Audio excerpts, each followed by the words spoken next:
सवाल देखिए मुसलमान, हिंदू, ईसाई का नहीं है। सवाल यह है कि हमारी 80 साल की फॉरेन पॉलिसी की जो लेगेसी है, अफसोस के साथ कहना पड़ रहा है कि नरेंद्र मोदी उसको कमजोर कर दिए हैं।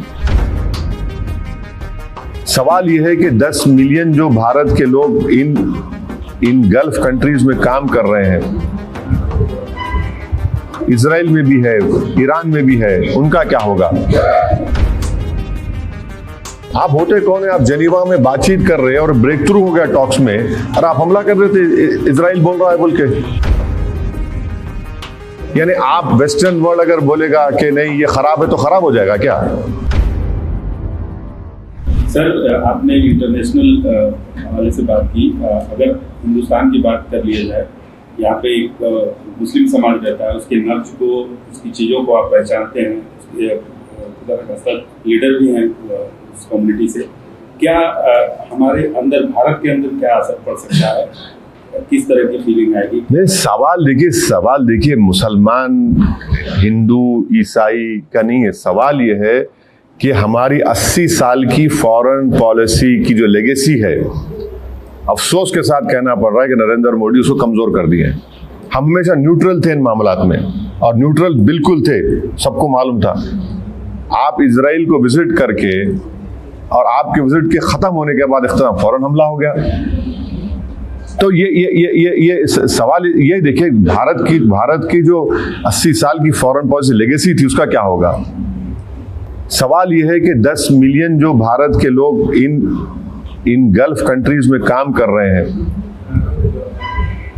इजराइल में भी है, ईरान में भी है, उनका क्या होगा? क्या होगा उन लोगों का? अब फंसे हुए हैं लोग। डोमेस्टिक में हर इंसान जिसके दिल में सच्चाई को मानता है, जो इंसाफ पसंद है, वो मजम्मत करेगा इस अटैक की। आप होते कौन है? आप जेनीवा में बातचीत कर रहे हैं और ब्रेक थ्रू हो गया टॉक्स में, और आप हमला कर रहे थे इजराइल बोल रहा है बोल के। आप जीत कर आते इलेक्शन। ट्रम्प क्यों जीत कर इलेक्शन के कोई फॉरेन इंटरवेंशन नहीं होगा, वॉर्स नहीं होंगे, और आप कर दिए। जून में कर रहे या फिर कर रहे आप। रेजिम चेंज कैसे होगा बताइए? आप होते कौन रेजिम चेंज करने वाले? यानी आप वेस्टर्न वर्ल्ड अगर बोलेगा कि नहीं ये खराब है तो खराब हो जाएगा क्या? आप कौन होते भाई? आप बोलेंगे ये काला है, ये गोरा है, ये पीला है, तो हम कबूल कर लेंगे क्या? तो फिर इसका तो मतलब फिर जो ये लोग कुछ भी करेंगे, कहीं पर भी कुछ भी करेंगे, और किए हैं, नुकसान उठाए सब लोग। यकीनन आयतुल्लाह खामेनेई के इस मौत से सबको सदमा भी है, और मैं इसको इमोरल और अनलॉफुल मानता हूँ। और ख़ास तौर से जो शिया लोग हैं, उनके लिए रहबर है, उनके वो मर्जा हैं, उनके लिए तो बड़ी तकलीफ दे बात है।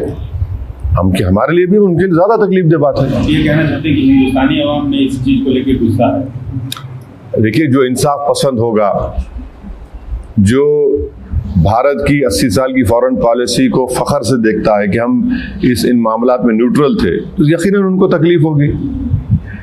अच्छा, वो भी छोड़िए, अगर वो भी नहीं है तो आप वो बताइए, 10 मिलियन जो भारत के लोग काम कर रहे हैं वहां पर, कितना फॉरेन एक्सचेंज भिजाते भारत को?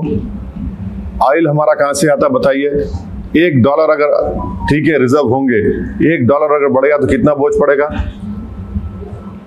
देखिए, इन चीजों को देखना चाहिए भारत सरकार को।